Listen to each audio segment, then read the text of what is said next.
Hola, vamos a continuar con nuestra clase de literatura griega y con el tema de la oralidad en la épica. ¿Podemos imaginar una poesía meramente oral tan magna como los poemas homéricos? Sí, una serie de recursos son empleados por los aedos tanto para crear como para recordar sus obras. El padre de la concepción de una poesía oral en la antigüedad fue Milman Parry, quien inició su investigación allá por los años 20 del siglo pasado con dos postulados básicos: la idea de una tradición heredada y la dependencia de esta tradición de frases repetidas que él llamó fórmulas, y eran más que útiles para la confección poética. Para comprobar sus hipótesis, Parry pasó a la investigación de campo con los guslar eslavos, apoyándose en el trabajo de Antoine Millet y Matija Murko. Junto a su asistente Lord, Parry colectó gran cantidad de poesía oral, grabándola, demostrando que se construía por medios formulares, mismo estilo que podía reconocerse en Homero. La muerte asaltó a Parry y dejó inconcluso su trabajo, pero Lord supo continuarlo y él agregaría los conceptos de temas en la poesía oral, así como de un patrón histórico. A partir de esos primeros trabajos se ha estudiado la oralidad épica en el mundo, en China, en África, Australia, en la América nativa. El poema oral para un bardo, y supondríamos para un aedo, no es una suerte de hilvanado de palabras, por lo menos no en el sentido que hoy damos al término palabra. Según apreciamos en el trabajo de Parry y Lord, los bardos llaman palabra a una unidad que puede incluir una o más frases completas, incluso un verso decasílabo completo. Para John Foley, a una idea así es que los aedos debieron llamar epos, palabra. Un discurso, una escena, incluso un poema, son todos conjunciones de palabras, son epea. El ejemplo que ofrece Foley es una fórmula de la Odisea: Politlas, dios Odiseus, muy afamado, divino Odiseo, que puede reconocerse en muchos inicios de verso y constituiría, siempre según Foley, en lo que un aedo habría llamado epos.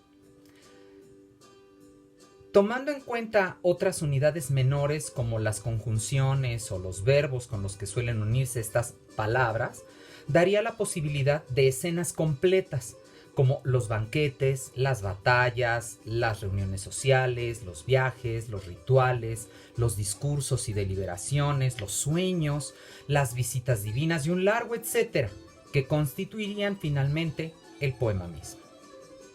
Vamos a pasar revista al primero de estos recursos, que es el sistema formular.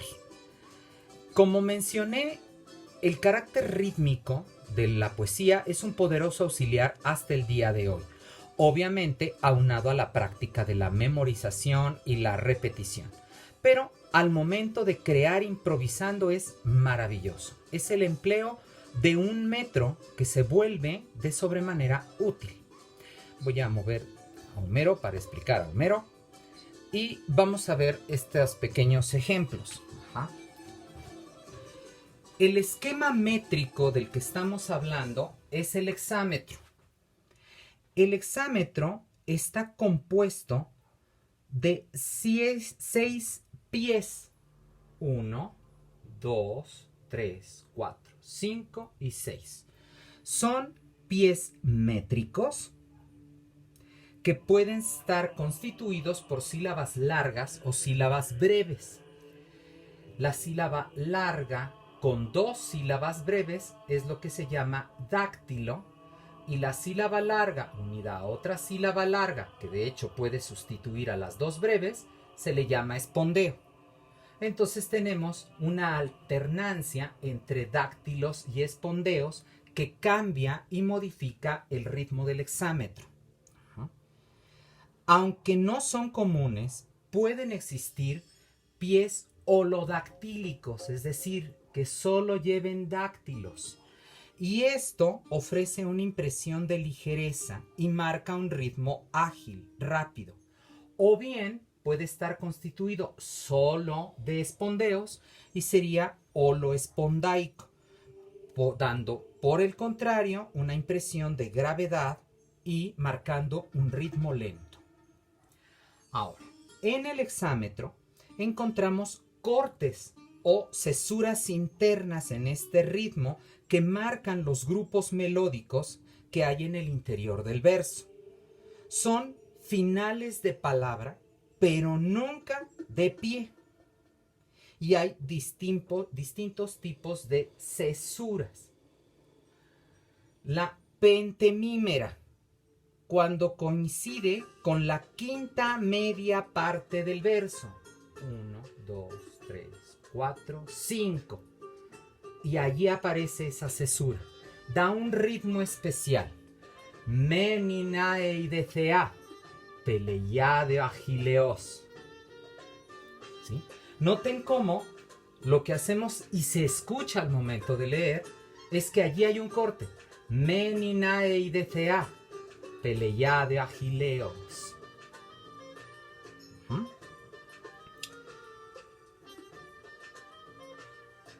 La trocaica es cuando el fin de palabra coincide entre las dos sílabas breves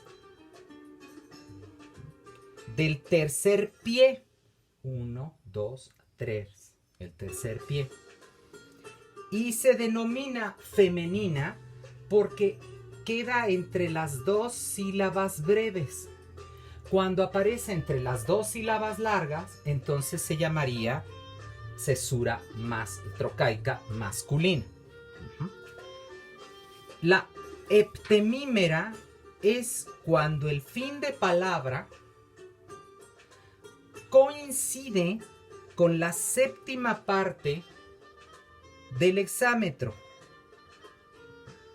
Perdón, no leí la trocaica, para que noten el ritmo. Andra moyene pemusa, politropon hos malapolá.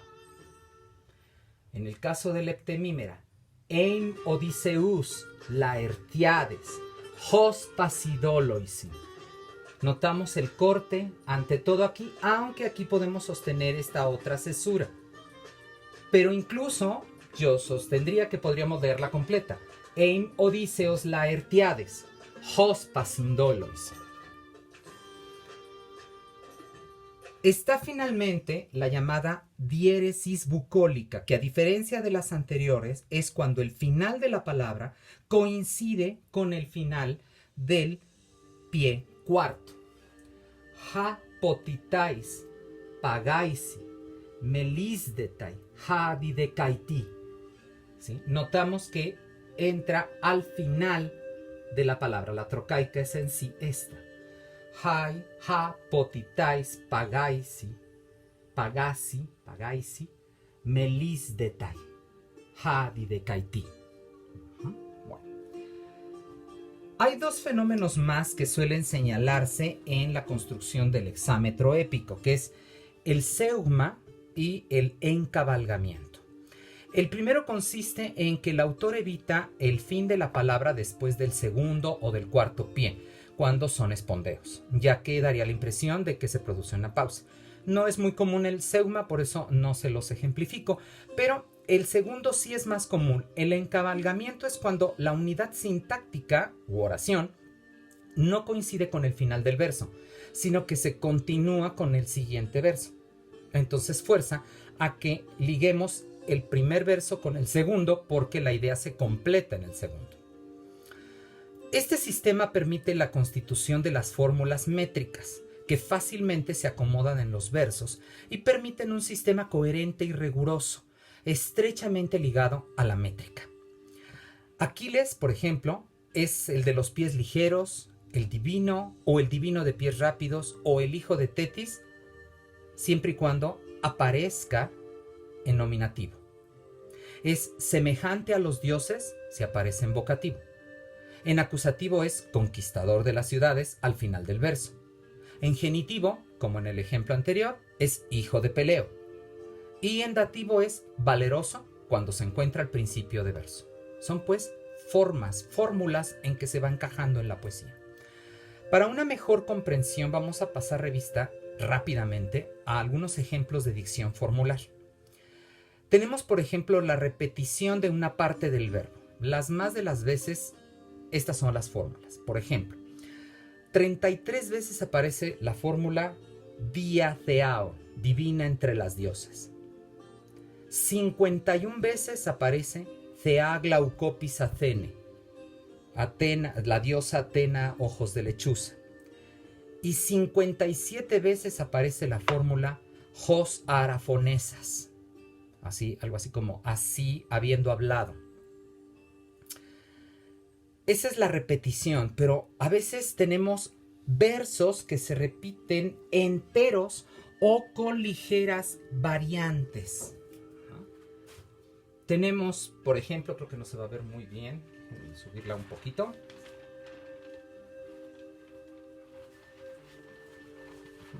Bueno, a ver si se alcanza a ver.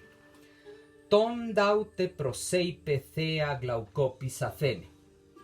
Y con una ligera variante, ton de meibeto eipeta, aquí vemos la variante, pero continúa, thea glaucopis athene. Entonces allí vemos que el verso, está modificado después de usar la fórmula o se completa con la fórmula. Vamos a ver variantes de este segundo que les leí. A ver si nos queda más sencillo. Casi se me cae.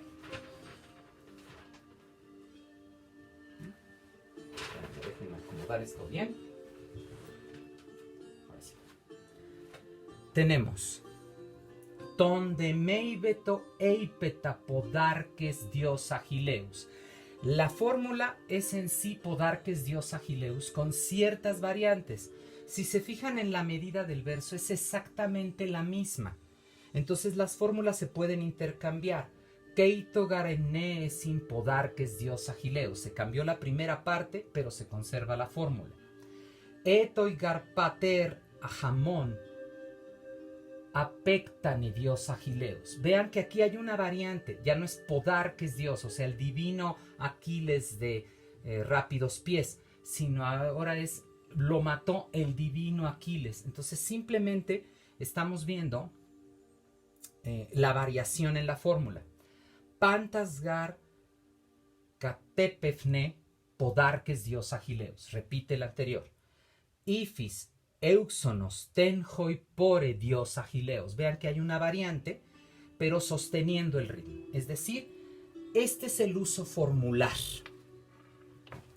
Y es de gran ayuda al momento de construir, de improvisar. Y como él hay muchísimos.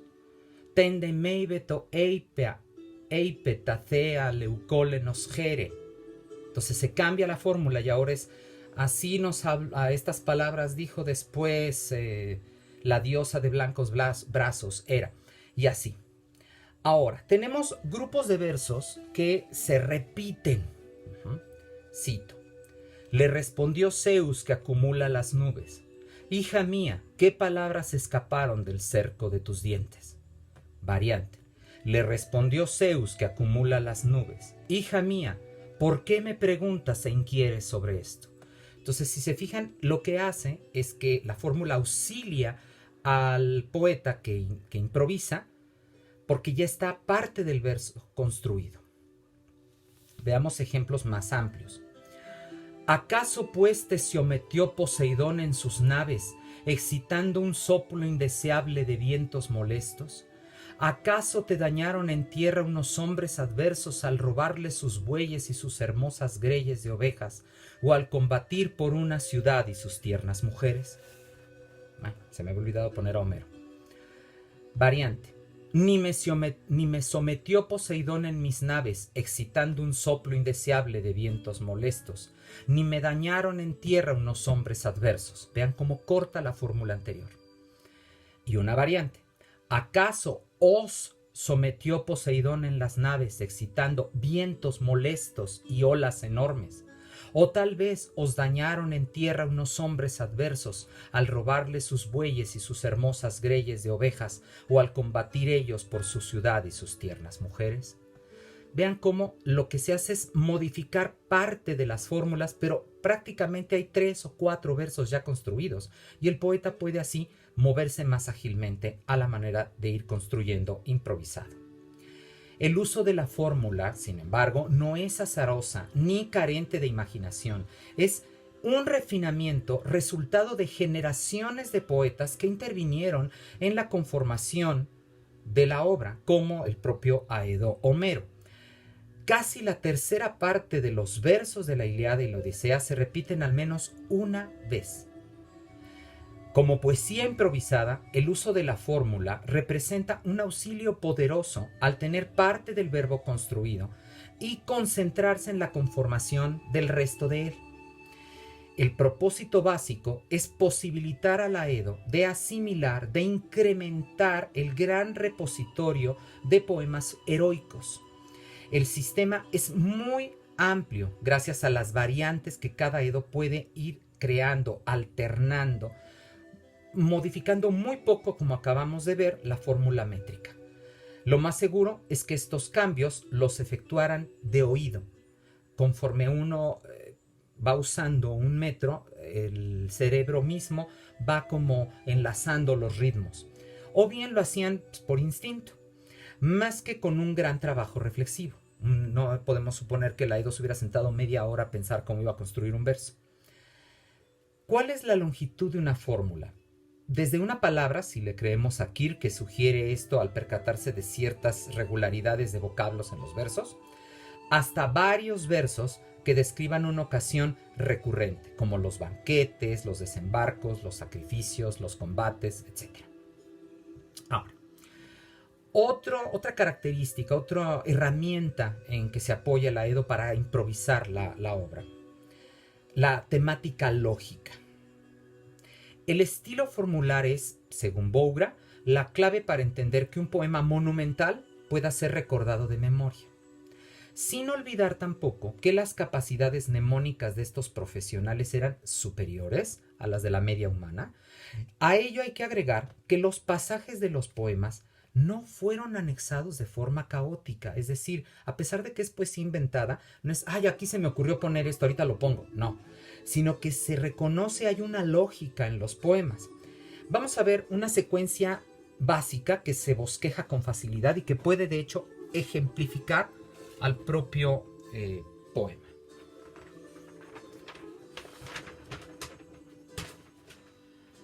Aquí tenemos una secuencia que yo hice de lo que sería el poema de la Ilíada, que podríamos concretar así: cólera, promesa de auxilio divino, catálogos de los ejércitos, duelos y encuentros, que son muchos, embajada a Aquiles, irrupción troyana, intervención y muerte de Patroclo, renuncia a la cólera y vergonzosa muerte de Héctor.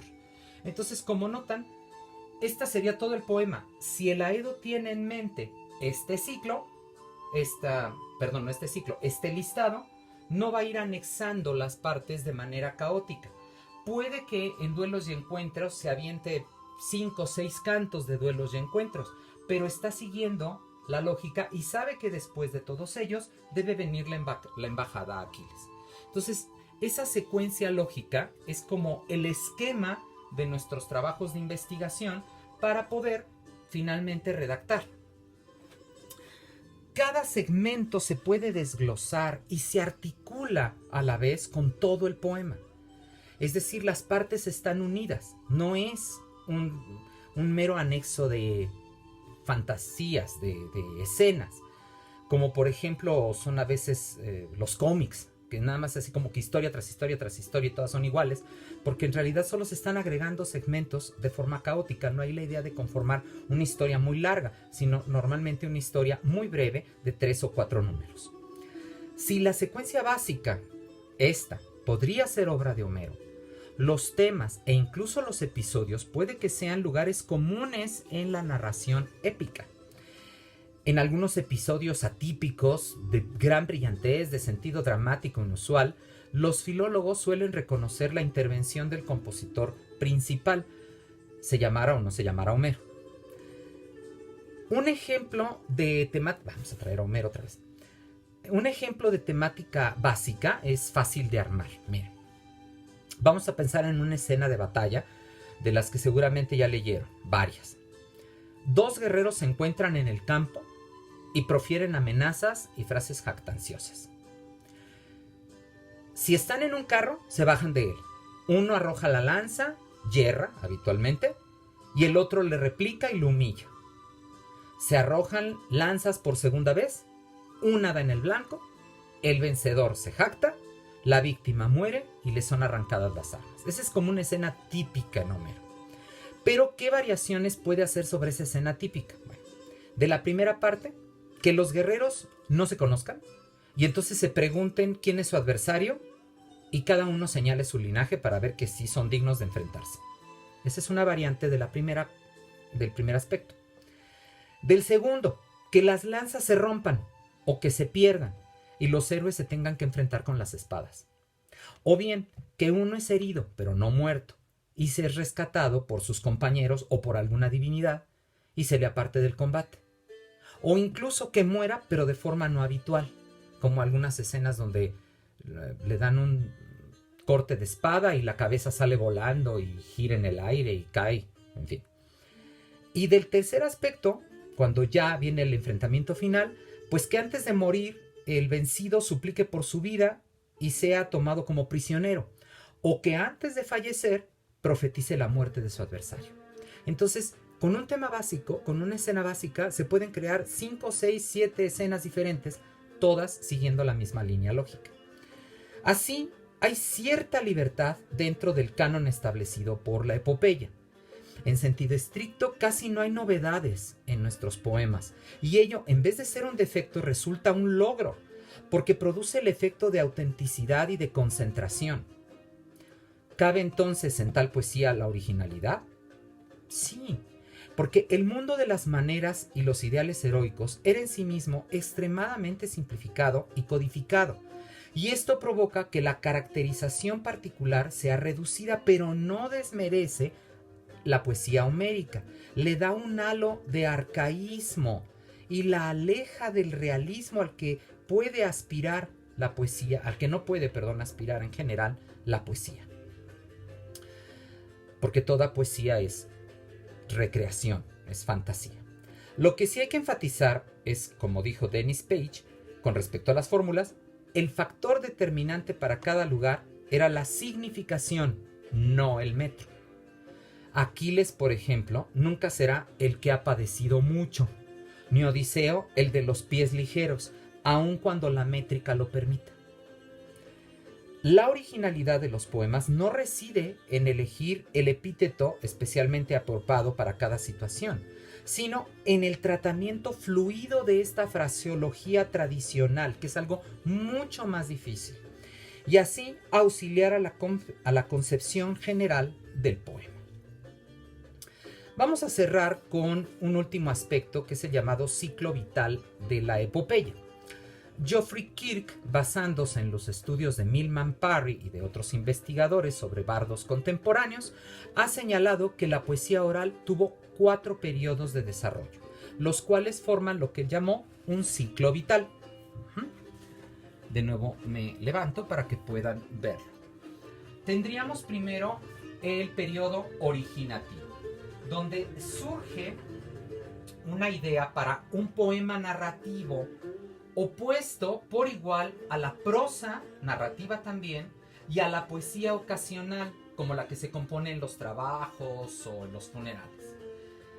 Estos primeros cantos épicos serían canciones narrativas breves, simples y técnicamente bastante ingenuas.